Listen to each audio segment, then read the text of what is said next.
好，到底是谁在操控战争呢？今天我们要来关心到的是，美国现在他的反恐高官曝说，总统是被以色列给骗了，所以才会陷入这一场美伊之间的战争。那另外一方面，川普最近也出来喊话，他说呢，其实啊，前总统他支持我动武，结果呢，这一番话出来之后，前总统过去的4任都说，我们完全没有跟川普通过任何的话。那这到底是怎么回事呢？川普被打脸吗？再来，我们就会关心了，纳坦雅胡被指拿人命来逼出这一场美伊战争，到底怎么回事？今天就这些议题，我们会一起来做关心。好，我们赶快来关心的是，美国跟以色列联手打伊朗，现在进入到第18天了，战争持续的焦灼。这时候，美国这位很重要的高官突然出来放话哦，我们看到他说什么？他是美国国家反恐中心主任肯特，他说他决定要辞职了，为什么呢？我无法昧着良心支持对伊朗战争这一场伊朗战争，美国并没有构成，伊朗并没有对美国构成迫在眉睫的一个威胁，所以他不明白为什么要去打这一场战争。他还接着说，他说美国政府啊根本是遭到以色列跟其他的游说团体蒙蔽跟欺骗，所以才去打这一场战争。他为什么重要？我们也来看一下他的小档案。卡特曾经出生在特种部队绿扁帽，多次在前线作战。而他的妻子，其实他在过往他的伴侣身上有一个很令人难过的故事。他的妻子叫做香农，是美国的海军士官长。当时2019年的时候，他是被派驻在叙利亚这边，结果当时他在一间餐厅的时候，遭到当地的自杀炸弹客给不幸炸死了，享年只有35岁而已。好，这个曾经有过这样子的一段故事，所以大家也特别在关注卡尼这个人说的这些话具有他的重量性。那针对于卡尼说他要辞职呢，川普立刻说了，他说这是好事啊，因为呢卡尼他在安全议题上其实一直都是非常非常软弱的。敏感的时机，我们来看到《华盛顿邮报》却在此时做了一个爆料。他说呢，有一份是来自于国务院的电报显示，当时大家还记得吗？在这一场战争爆发之前，伊朗的民众曾经多次的走上街头去示威，反政府示威。他说呢，以色列当时也公开催民众去起义，但是另外一头，以色列也悄悄的告诉美国的外交官说，如果伊朗的示威者他们上街的话，是会被屠杀的。换句话说，纳坦雅胡明知道伊朗示威民众会有生命的威胁，但仍然是鼓吹民众上街头。针对于这些争议，包括了这个针对于纳坦雅胡的情报，《华盛顿邮报》给的这个报道，还有肯尼辞职的这几件事情，委员怎么看？美国是否正在被操控，介入到这场战争当中呢？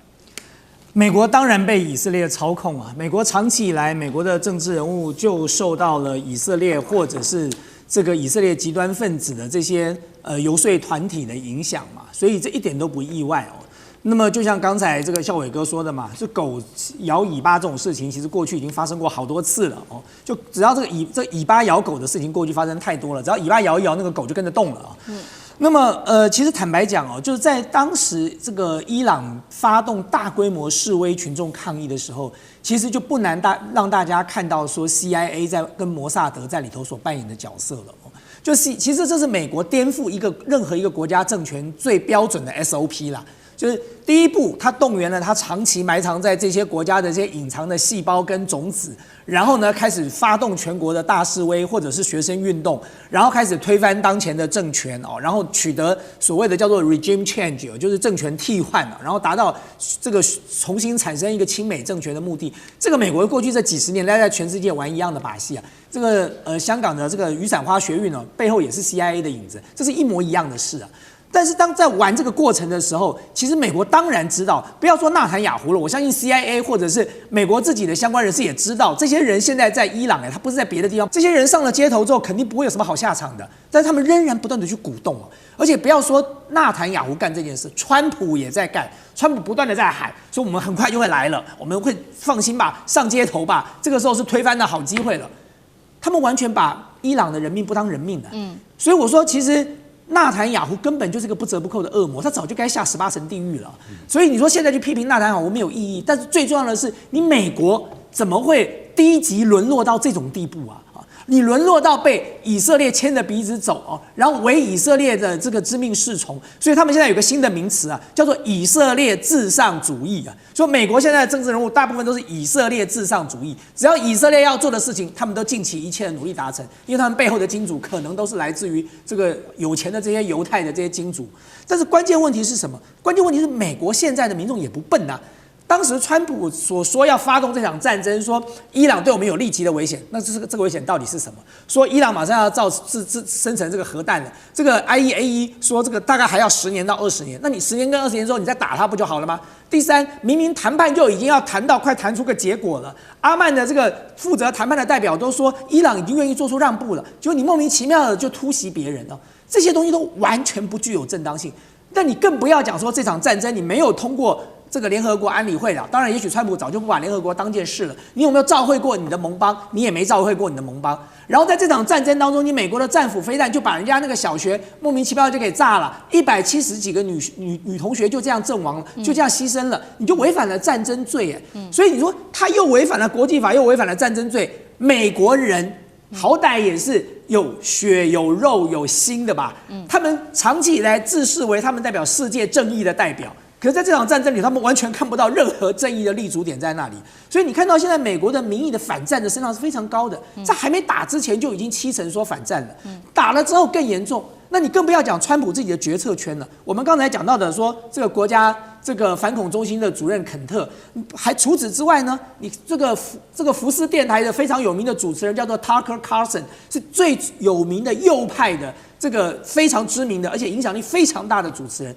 最近也跟川普扯破脸了。对于所有 MAGA 的支持者来说，川普错估了一件事：这些人不是对川普的个人崇拜，而是这些人对川普当时所提出来的集中发展美国，让美国再度伟大这样的一个概念。他们是强烈的支持的，可是当他们今天看到川普背离了自己的理想的时候，你会发现，像这个 Tucker Carlson 也好，像我们看到的这个肯特也好，甚至你现在看到他的副总统 JD Vance 几乎也没有出现在川普身边了。对，所以川普除了基层的民众有了问题，他其实高层的决策圈也已经产生分裂了。但是还是回到我刚才讲的，川普也许很想要走出这个泥淖，可是很可惜，在以色列跟伊朗都准备要打到底的情况之下，他现在大概很难抽出来了。对，好，这场战争打到现在包括了除了有60%的美国民众反对美国用武力持续的攻打伊朗之外，还包括了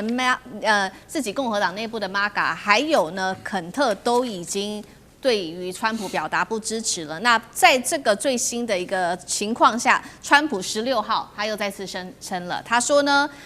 有前总统是叫他要出手打伊朗的。但是我们看到最新消息，4位画面上看到的这几位总统都说，我们根本没有跟川普有过谈话呀。那这4位包括了拜登、奥巴马、小布希、克林顿。都已经否认到底了，川普在说谎吗？好，再来就是关心到有关于荷姆兹海峡的问题。大家知道这个川普不是说要其他的国家一起去护航吗？他的好朋友们去护航，结果呢大家都拒绝。那最新是日韩，针对日韩他又痛批说，我们保护了你40年哦，结果你连这一点小忙也不帮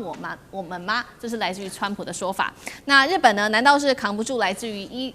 这个美国的压力了吗？高市早苗他现在也说呢，虽然说法律上面有不合法的问题，但是他要寻求看能不能合法的派兵来帮助美国。所以呢，如果可以行的话，他可能会派自卫队来帮忙做像是扫雷、护航、情报收集的动作。干哥怎么看？先来看这4位总统都否认说有要川普出兵，怎么看？如果这个事情是真的的话，思敏，你觉得哪一个最有可能？拜登不可能嘛，对不对？拜登跟他根本就仇人了嘛，对不对？所以有人就影射是克林顿。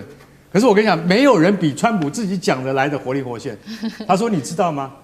这位前总统很支持我。我说句实在话，这位前总统也是我川普最喜欢的前总统。可是基于他的党派，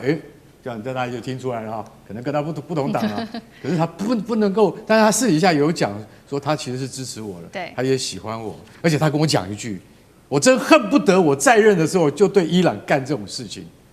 所以你知道他讲的。”它变成一个故事，你听起来是有逻辑性的，你知道，讲得活灵活现。可是最重要的是说，没有人能够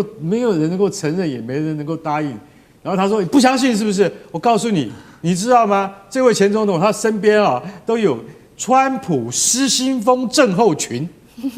讲出这一句就代表什么？讲出就代表说他的故事是很可信的。可是你现在这个事情发生之后，你的白宫周遭，没有人敢承认这件事情，也没有人去附和他的话。所以川普一向都是一个人的个人舞台，你知道，他是一个人的武林，他只要演的都让你觉得很像。可是面对自己人背叛，你要怎么办呢？这个人叫肯特，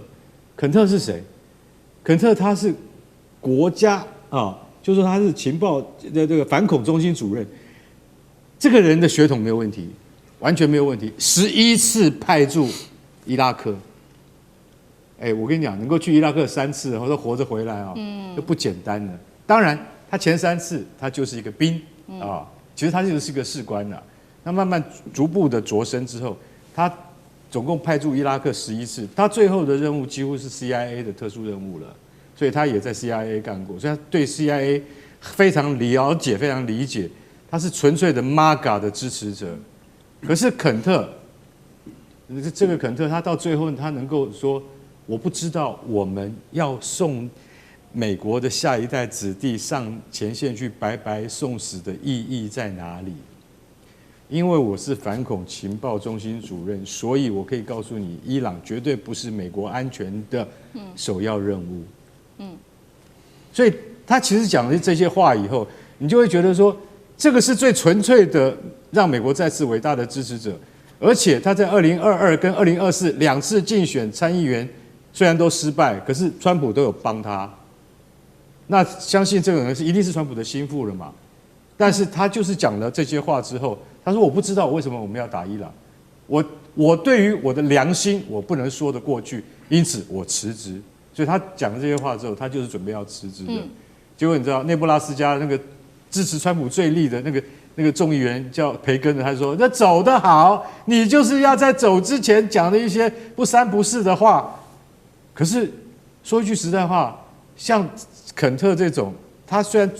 就嘴巴没有讲出不三不四的话，可是他们心里就像委员讲的，就是说他们其实要支持的是要让美国这整个体系国家再强起来，而不是你川普的个人，你想要对谁用兵就用兵。所以你知道肯特他是一个面镜子，他照着让大家都发现说，哦，原来你身边的人都有这样的人潜伏的，不要说潜伏啊，就说不满已久。可见得川普在